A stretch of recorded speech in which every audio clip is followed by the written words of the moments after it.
सलाम, नमस्ते, सत श्री अकाल। मैं हूं रजा और आप देख रहे हैं रजाग्राफी का अंतरराष्ट्रीय प्राइम टाइम शो। पूरी दुनिया की तमाम बड़ी खबर आसान और सिंपल भाषा में आपके सामने। मोहतरम हजरात, बड़ा अपडेट पाकिस्तान और सऊदी अरब के बीच का है। आपको याद होगा कि पाकिस्तान और सऊदी अरब ने डील की थी, मिलिट्री डील, डिफेंस डील। अब मोहम्मद बिन सलमान और पाकिस्तान ने इसके अंदर के जो पुर्जे खोले हैं कि डील के अंदर क्या क्या है, तो सुन लीजिए क्या है। सीधी बात यह है कि पाकिस्तान और सऊदी अरब एक हो गए हैं। हम तो सोच रहे थे कि भाई लड़ाई दंगे में साथ देंगे एक दूसरे का, ना ना ना ना, अब ये रोजाना वाला साथ हो गया है। 25,000 पाकिस्तान की फौज सऊदी अरब में तैनात होगी। और सिर्फ फौज वो वाली नहीं, जमीनी नहीं, पाकिस्तान की एयरफोर्स, पाकिस्तान आर्मी की ग्राउंड फोर्स, पाकिस्तान की नेवल फोर्स, टोटल 25,000।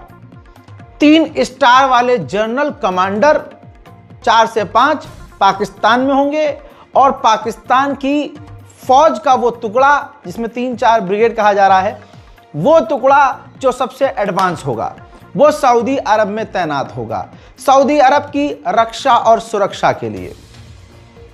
तो दोस्तों, आप समझ सकते हैं कि पाकिस्तान और सऊदी अरब कितना करीब आ गए हैं।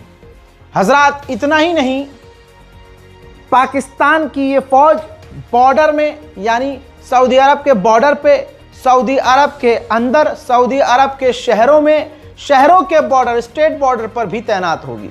यानी पूरा सऊदी अरब का कंट्रोल जो है, सिक्योरिटी कंट्रोल, पाकिस्तान संभालेगा। यह पाकिस्तान के इतिहास के लिए सबसे बड़ी बात और भारत के लिए सबसे बड़ा झटका है। दोस्तों, इतना ही नहीं, पाकिस्तान से जुड़कर पाकिस्तान के जरिए सऊदी अरब चीन से उसका J-10C और दूसरे 5th और 6th जनरेशन के एडवांस फाइटर जेट की तकनीक लेना चाहता है। और यह पाकिस्तान दिलवा भी देगा क्योंकि चीन उसकी इतनी बात रखता है। इधर सिर्फ यही नहीं, सऊदी अरब तालिबान और भारत से पाकिस्तान की दोस्ती करवाएगा। यह जिम्मेदारी सऊदी अरब की है। लेकिन यह बहुत बड़ी बात है कि पाकिस्तान सेना भी देगा सऊदी अरब को। पाकिस्तान की जो फौज सऊदी अरब में तैनात होगी उनको अच्छी खासी कीमत भी मिलेगी। 1,40,000 रुपये, इंडियन के हिसाब से बता रहा हूं, 1,40,000 रुपये पाकिस्तान के हर फौजी को पैसा देगा सऊदी अरब। और हाई क्वालिटी उनकी लाइफ स्टाइल होगी, बेहतरीन। तो उन पाकिस्तानी फौजियों की बल्ले बल्ले होगी जो सऊदी अरब के लिए लड़ेंगे। यही नहीं, पाकिस्तान इसी डील के अंदर है कि पाकिस्तान सऊदी अरब को शॉर्ट रेंज की मिसाइलें, एयर डिफेंस सिस्टम, बंदूक और गोलियां और इस तरह के हथियार सऊदी अरब को पाकिस्तान देगा। तो अब भूल जाइए कि पाकिस्तान और सऊदी अरब के बीच टकराव होगा, क्योंकि इन्होंने लंबी दोस्ती के लिए हाथ मिला लिया है। यह भारत के लिए बात अच्छी नहीं है। सबसे बड़ी बात तब आई, पाकिस्तान शुरू से कह रहा है कि हम मुस्लिम नेटो बना रहे हैं, नेटो, मुस्लिम नेटो, जिसमें मुस्लिम देश आ सकते हैं।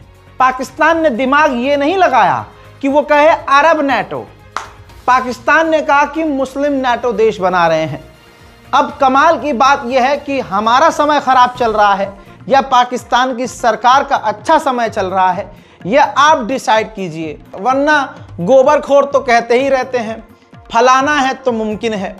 बहरहाल मामला अब यह है कि इजिप्ट, जो बिल्कुल इजराइल का पड़ोसी है, इजिप्ट ने भी पाकिस्तान और सऊदी अरब से बात करना शुरू कर दिया है इस मुस्लिम नेटो में शामिल होने के लिए। पाकिस्तान के डिफेंस एग्रीमेंट की तरह डिफेंस पर बात करना शुरू कर चुका है इजिप्ट भी।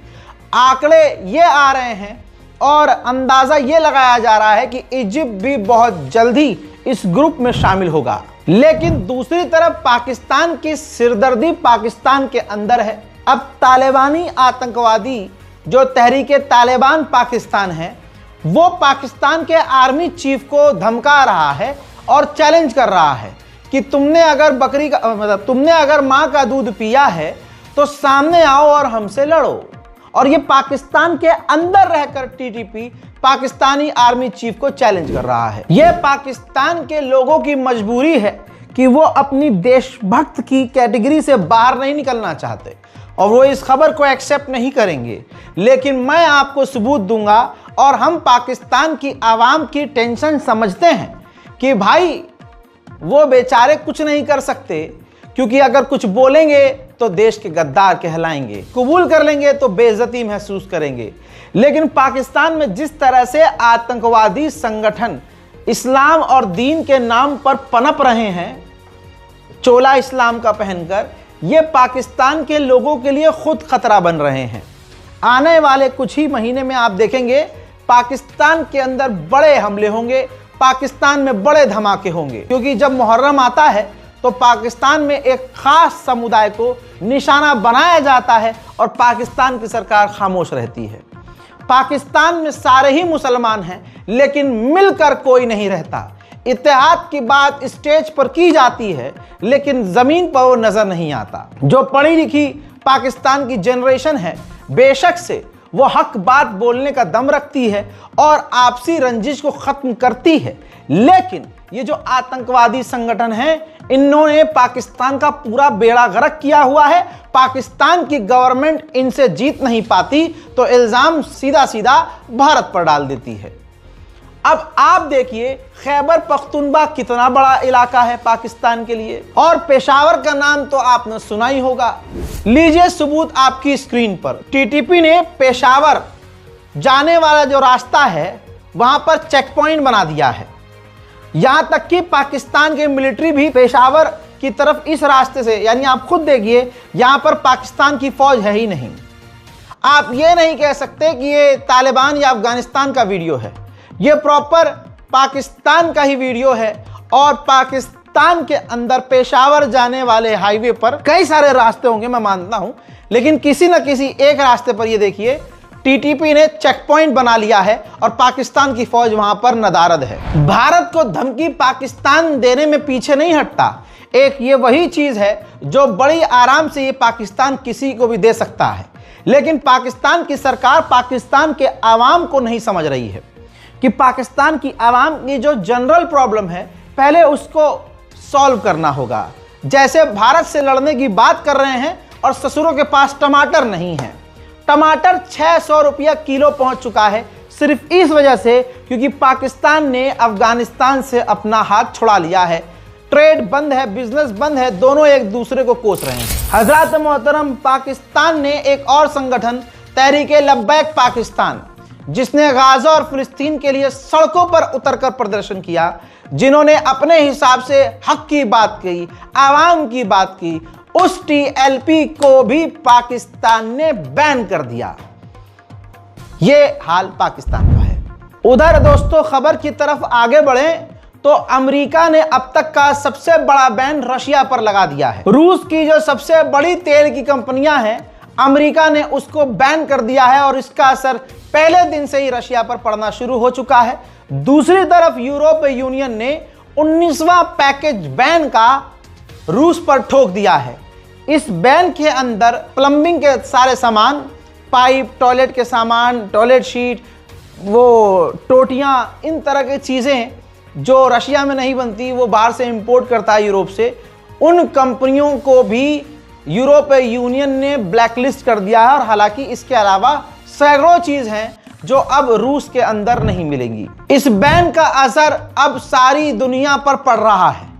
जो रूस के साथ थे अब मजबूरी में वो भी पीछे हट रहे हैं। चाइना की भी कई सारी कंपनियों ने बैन रूस पर लगने के बाद रूस से ट्रेड कम कर दिया है। ठीक इसी तरह से भारत, मोदी सरकार छाती पीट पीट के रशिया को अपना दोस्त बता रहे थे और ट्रंप की बात सही साबित हुई। मैंने 3 दिन पहले कहा था, पूछा था कि झूठा कौन, मोदी या ट्रंप। अब साबित हो गया। ट्रंप ने पहले ही कह दिया था कि भारत रूस से तेल लेना कम कर देगा।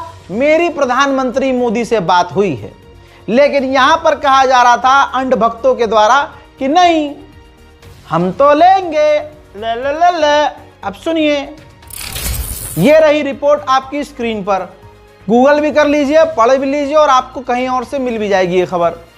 भारत की बड़ी बड़ी कंपनियों ने फैसला कर लिया है कि वो रूस से तेल लेना बंद कर देंगी, और ये इसलिए क्योंकि रूस पर बैन बड़े लग चुके हैं। कल तक कहा जा रहा था कि नहीं हम तो तेल लेंगे, मोदी ने दिया डोनाल्ड ट्रंप को मुंह तोड़ जवाब। भारतीय जनता पार्टी पूरी तरह से रूस के साथ, ये है जी, निकल गया सारा पानी, लाल आग दिखाएंगे। मोदी का जो बेस्ट फ्रेंड है रिलायंस कंपनी का मालिक, रिलायंस कंपनी भी अब रूस से तेल लेना बंद या बिल्कुल कम करने वाली है। तो झूठा कौन साबित हुआ, ट्रंप या मोदी? सोच के दबाइएगा, क्योंकि जिन लोगों ने बटन भाजपा का दबाया था आज उनका गला दबा हुआ है, लेकिन बेचारे चीख भी नहीं पा रहे हैं। इन तमाम चीजों के बाद व्लादिमीर पुतिन ने झुकने से मना कर दिया, कह दिया कि हम इंडिपेंडेंट मुल्क हैं, हम किसी पर निर्भर नहीं हैं, हम नहीं झुकेंगे। और अमेरिका ने जो ये एक्ट किया है ये अनफ्रेंडली है, ये दोस्त नहीं करते। सुनिए। Now, regarding the new sanctions, first of all, there is nothing new here. Yes, they are of a serious nature for us, of course, this is understandable.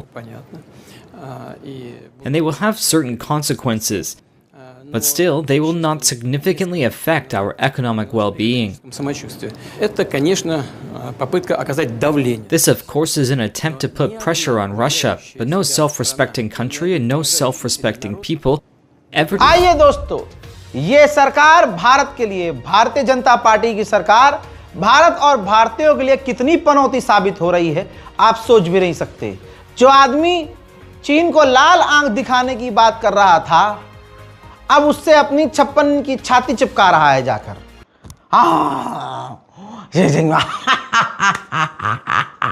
खाली हंसता है मुंह फाड़ के, और आदमी सोचता है पता नहीं यार कितना बेहतरीन याराना है इनका।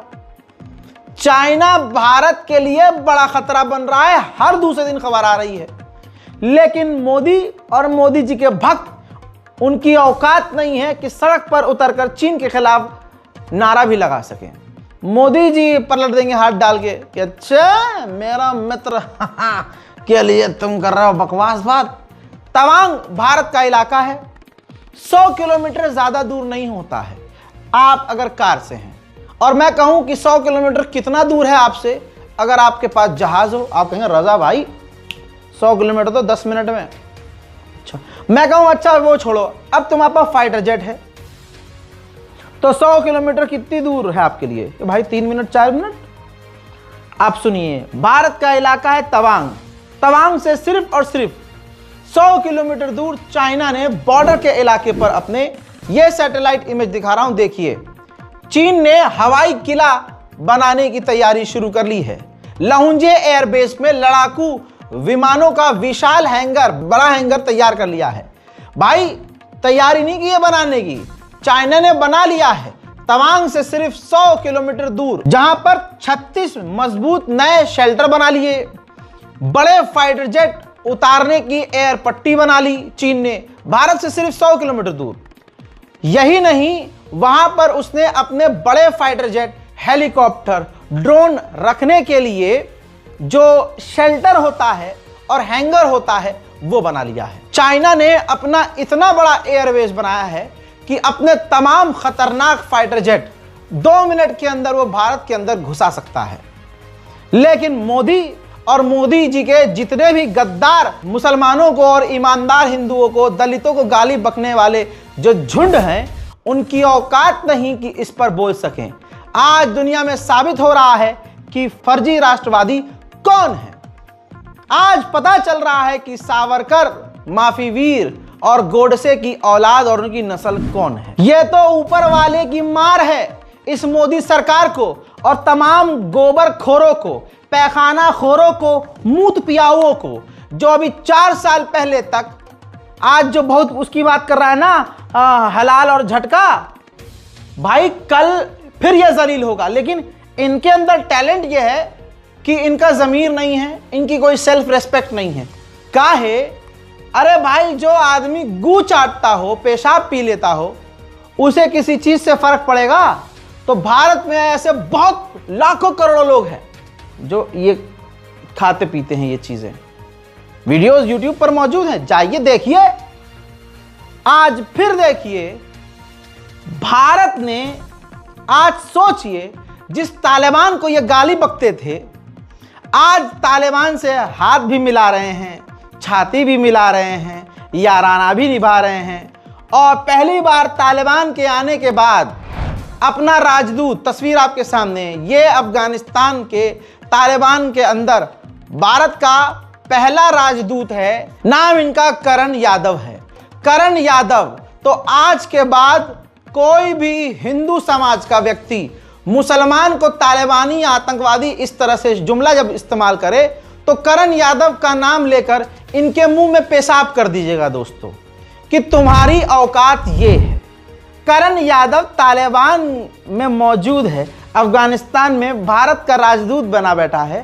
तालिबान से हमारा कोई सलाम दुआ नहीं, अफगानिस्तान से हमारा कोई लेना देना नहीं, और मुसलमान हैं हम इसलिए हम तालिबानी आतंकवादी हो गए, हम मुल्ले हैं तो आतंकवादी हो गए। और तुम करण यादव साहब जो खुद तालिबान के बीच बैठे हैं जाकर, और थूक के तुमने चाट लिया।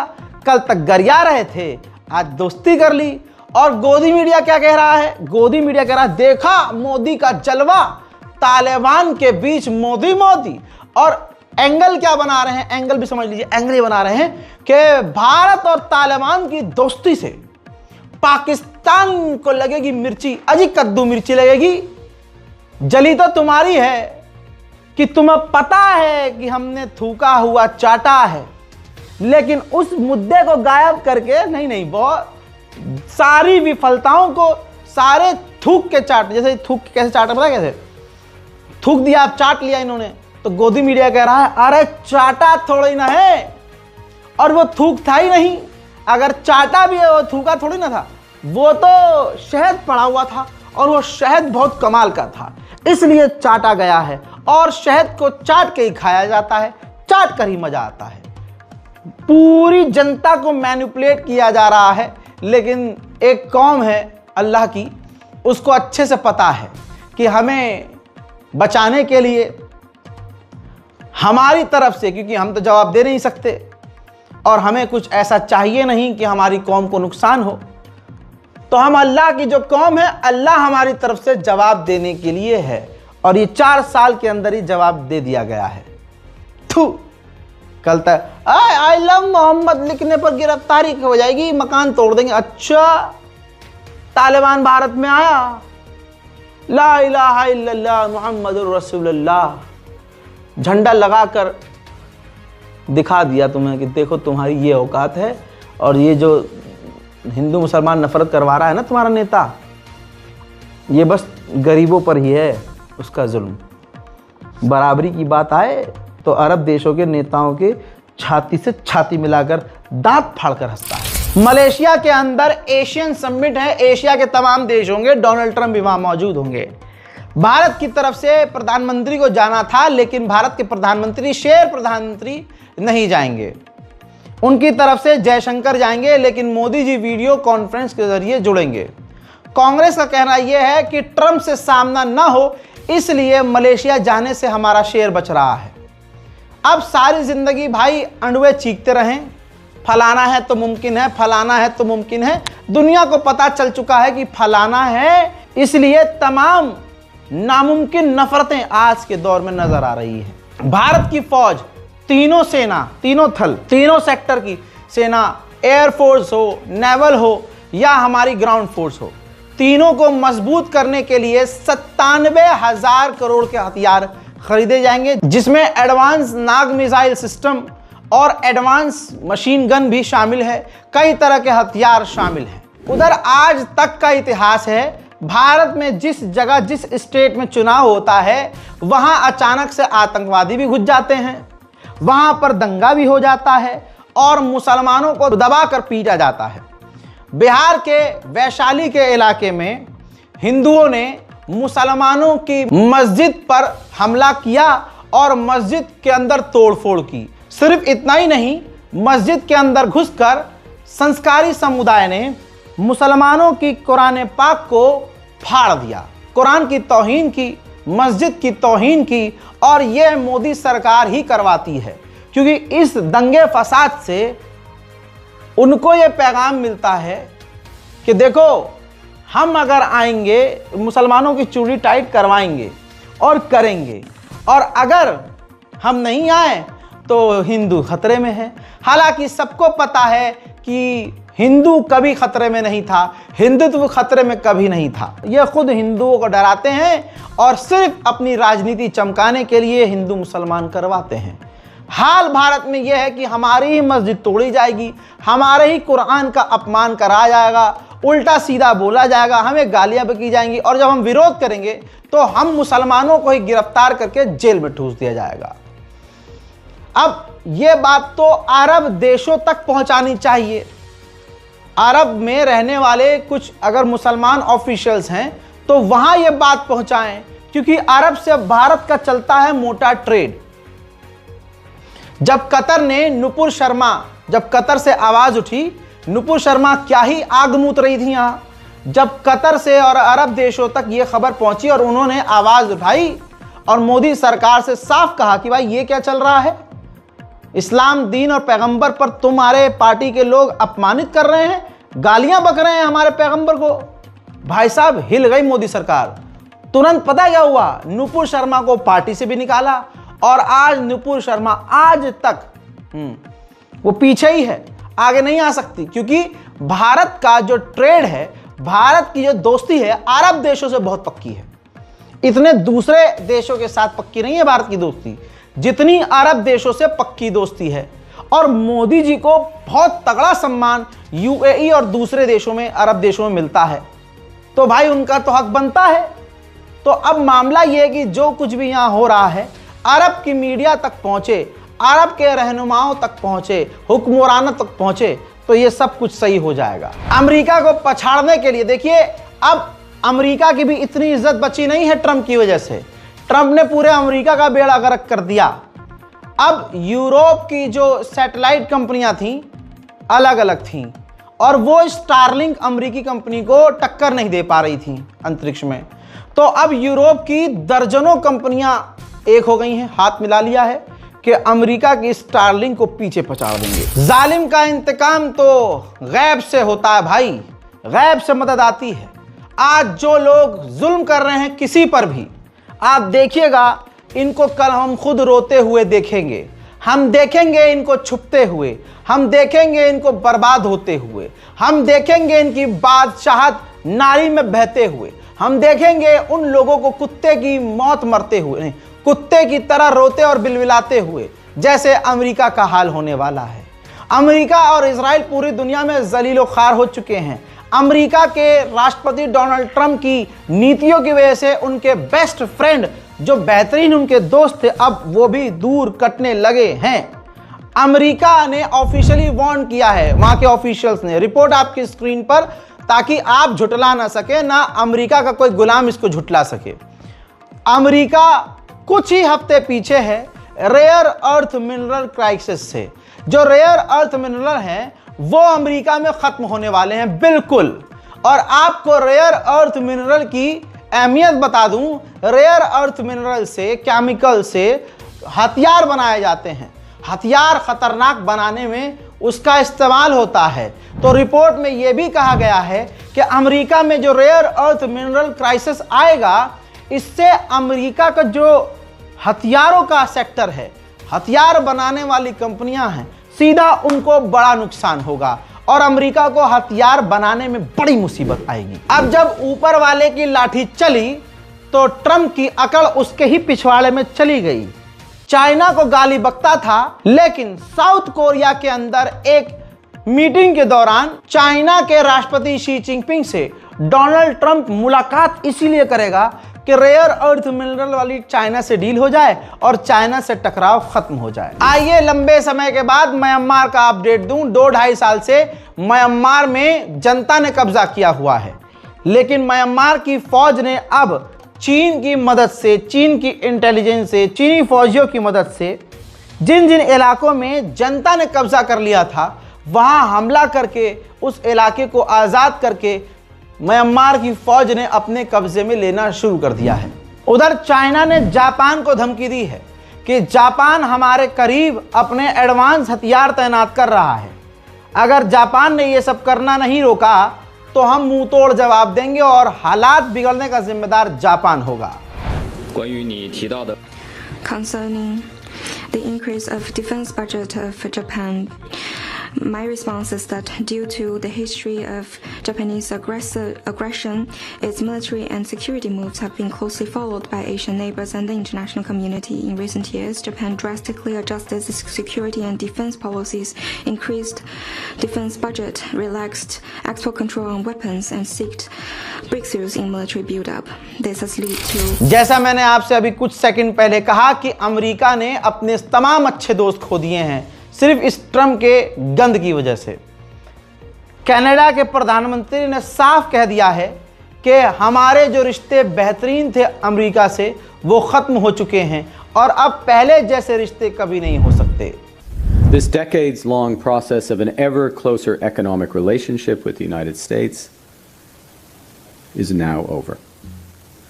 And as a consequence, many of our former strengths as a country, former strengths more particularly as our economy, strengths based on close ties to America, have become our vulnerabilities. And as a result of that, the jobs of workers in our industries most affected by the US tariffs in autos and steel and lumber are under threat. And our businesses are holding back investments अब दुनिया को यह भी पता है कि Donald Trump यानी America कितना लालची है। अमेरिका और अमेरिका के लोग हैं ये हमारे टुकड़े पर पल रहे हैं। पूरी दुनिया से ये टैक्स का पैसा वसूलते हैं, दोनों कई देशों में जंग करवाते हैं, दोनों को हथियार बांटते हैं, खून से कमाया हुआ लोगों को मरवा कर तेल गैस लूट कर अमेरिका लाशों के पहाड़ पर बैठकर अपने आप को सुपर पावर कहता है। मोहतरम हजरात, इसी तरह से ये लालची पने में पागल हुआ ट्रंप अब कोलंबिया पर आ गया है। कोलंबिया को धमकाते हुए कहा है कि हमारे हिसाब से काम करे कोलंबिया, वरना हम खतरनाक एक्शन लेंगे। Well, he's a thug and bad guy. He's a guy that is making a lot of drugs. We've just, as of today, stopped all payments going to Colombia, the country Colombia. Also, the school Colombia. No, we settled. We made a settlement with him. But no, he's a thug, and he's a bad guy, and he's hurt his country very badly. They're doing very poorly, Colombia. They make cocaine. They have cocaine factories. They grow all sorts of crap that's drugs, bad drugs coming into the United States, goes generally through. Colombia और Venezuela अब क्या करें? कमजोर देश हैं, छोटे देश हैं, लड़ते भिड़ते हैं नहीं, तो इन्हें झुकना ही पड़ेगा। कोलंबिया ने ऑफिशियली ट्रंप के बयान को रीट्वीट करके सफाई दी है कि हमने 17,000 कोकीन के अड्डों को अपने मुल्क में तबाह किया है और बड़ी कार्रवाइयां की हैं। वेनेजुएला को यकीन हो गया है कि अमेरिका कभी भी हमला कर सकता है, अब लड़ो या मरो वाली स्थिति है। तो अमेरिका को धमकी दे दी है वेनेजुएला ने और 5,000 रूसी मिसाइल वेनेजुएला ने अमेरिका के खिलाफ इंस्टॉल कर दी है और अमेरिका को धमकी देते हुए कहा है कि हम झुकेंगे नहीं, अपने मुल्क की जमीन एक एक इंच की जमीन के लिए हम लड़ेंगे। हरामीपने और तानाशाही की इंतहा यह है कि कोलंबिया पर व्हाइट हाउस ने कहा है कि डोनाल्ड ट्रंप कोलंबिया से अपना तनाव कम करने में इंटरेस्टेड नहीं है, यानी वो तो लड़ना चाहते हैं, सामने वाला लड़े न लड़े, ये पागल बैल सींग मारेगा ही मारेगा। Is there any kind of compromises or gestures from the Colombian president that President Trump would like to see in order to de-escalate the tensions? Is it possible a de-escalation? I don't think we're seeing de-escalation from the unhinged leader of Colombia right now, and I don't think the president, frankly, is interested in that at this point. He spoke on this yesterday, and I don't have anything to add to his comments. हजरात, आप खुद सोचिए, एक छोटे से देश पर America कितना दबाव बना रहा है। इसे सुपर पावर कहेंगे, इसे सुपर डरपोक कहेंगे। तुम अपने छोटे पर जुल्म कर रहे हो। ये देखिए, अमेरिका का परमाणु बॉम्बर वेनेजुएला के करीब चक्कर मारकर गया है और बार बार वो आ रहा है। परमाणु बॉम्बर से एक छोटे से देश को डराकर अपने आप को सुपरमैन समझने वाला पिंक जानवर डोनाल्ड ट्रंप। अब आइए बाजू में कोलंबिया से भी चल रहा है इनका। तो कोलंबिया के राष्ट्रपति ने धमकी क्या दी है कि मैं डोनाल्ड ट्रंप पर अंतरराष्ट्रीय कोर्ट में केस करूंगा। उधर अमेरिका बार बार वेनेजुएला और कोलंबिया को डरा रहा है। ये देखिए वीडियो जारी करी है अमेरिका की सेना ने कि जिसमें अमेरिका की फौज बिल्कुल वेनेजुएला के आसमान और जमीन और समुद्र के करीब, इतने करीब कि वेनेजुएला हेलीकॉप्टर से नजर आ रहा है, फाइटर जेट से नजर आ रहा है अमेरिका के। अमेरिकी फौज इसमें वेनेजुएला के करीब, ये तस्वीर वही है जिसे अमेरिकी फौज ने जारी की है। वेनेजुएला के करीब अमेरिका की फौज खतरनाक ड्रिल कर रही है और कहा जा रहा है कि किसी भी वक्त हमला अमेरिका वेनेजुएला पे कर सकता है। वहां बिल्कुल मूसाद की तरह, जैसे ईरान के अंदर मूसाद मौजूद है, वेनेजुएला के डिफेंस मिनिस्टर ने कहा कि हमें मालूम है कि अमेरिका की CIA वेनेजुएला में मौजूद है, लेकिन वो अपने मकसद में नाकामयाब होंगे। Sabemos que la CIA, bueno, está allí presente no solamente en Venezuela, sino en todas partes del mundo donde no haya embajada. Donde haya una embajada, mejor dicho, de los Estados Unidos, allá estará operando la CIA. Así que bueno, desde aquí nosotros con humildad decimos Venezuela भी पीछे नहीं है। Venezuela ने video जारी किया है अपने Su-30 fighter jet के अंदर KH-31 एंटी शिप मिसाइल तैनात कर रहे हैं और अमेरिका की नेवी को वेनेजुएला की नेवी धमकी दे रही है। डोनाल्ड ट्रंप ने ऐलान कर दिया है कि अभी तक तो हम वेनेजुएला की शिप पर हमला कर रहे थे, लेकिन अब हमारा अगला हमला वेनेजुएला की जमीन पर होगा और मुझे यकीन है कि हमारी विपक्ष की पार्टी जो कांग्रेस पार्टी है उसको कोई प्रॉब्लम नहीं होगी अगर हमारी फौज वेनेजुएला में घुसकर हमला करती है। So now they're coming in by land, and even the land is concerned because I told them that's going to be next. You know, the land is going to be next, and we may go to the Senate, we may go to the Congress and tell them about it. But I can't imagine they'd have any problem with it. I think, in fact, while we're here, I think it's a good idea, Pete. You go to Congress, you tell them about it. What are they going to do? Say, gee, we don't want to stop drugs pouring in? पागल हुए इस शैतान ने पहले चीन पर इल्जाम लगा दिया कि वेनेजुएला के साथ मिलकर तस्करी चाइना कर रहा है ड्रग्स की, और हमारे मुल्क में ऐसे बहुत सारे लोग तस्करी करवा रहे हैं जिनको हम अगले हमले में वेनेजुएला के अंदर मारने वाले हैं।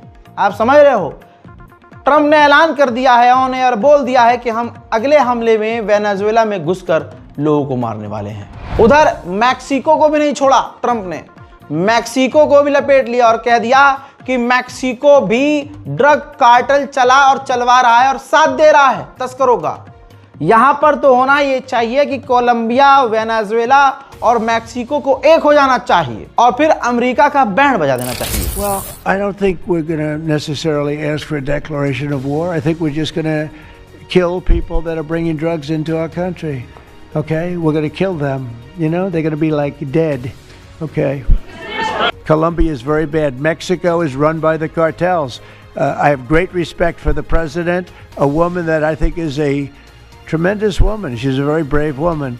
But Mexico is run by the cartels, and we have to defend ourselves from that. हजरात, अंतर्राष्ट्रीय प्राइम टाइम रिपोर्ट में आज और अभी के लिए इतना ही। इस रिपोर्ट को शेयर कीजिएगा। दुनिया की तमाम बड़ी खबर मैंने आपको एक ही वीडियो के अंदर दे दी है। एक बार वीडियो चलाइए अपने घर वालों के सामने, माँ बाप के सामने, बुजुर्ग जो फ़ोन नहीं चला पाते हैं। तो आज का टाइम अखबारों का नहीं है, लेकिन ऐसा होता है बहुत सारे यूट्यूबर्स, बहुत सारे चैनल 15-20 मिनट में आपको 2 या 3 खबर देते हैं। हमारा एम ये होता है कि आपके घर के बुजुर्ग, आपके दादा हैं माशाल्लाह, मामू हैं, वालिद साहब हैं, एक बार आपने रज़ाग्राफ़ी लगा दिया या आपने अपने औलाद से कह दिया बेटा ज़रा, बेटी ज़रा, बाबू ज़रा लगा दो ये रज़ाग्राफ़ी सर्च करके, वो अंतर्राष्ट्रीय प्राइम टाइम शो, वो दुनिया वाली खबर लगा दो।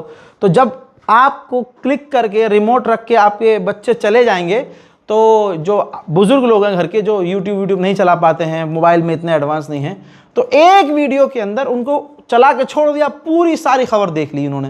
तो दूसरे चैनलों पर आपके घर वाले मोबाइल चला नहीं पा रहे हैं, जो हमारे मतलब दादा की उम्र के लोग हैं, और अखबार का टाइम है ही नहीं, अब ये बेचारे पढ़ भी नहीं पाते, नज़र कमज़ोर है। ये मैं अपना मकसद बता रहा हूँ कि अंतर्राष्ट्रीय प्राइम टाइम शो बहुत कामयाब आपकी तरफ से शो है हमारा, आप लोगों की दुआएं हैं।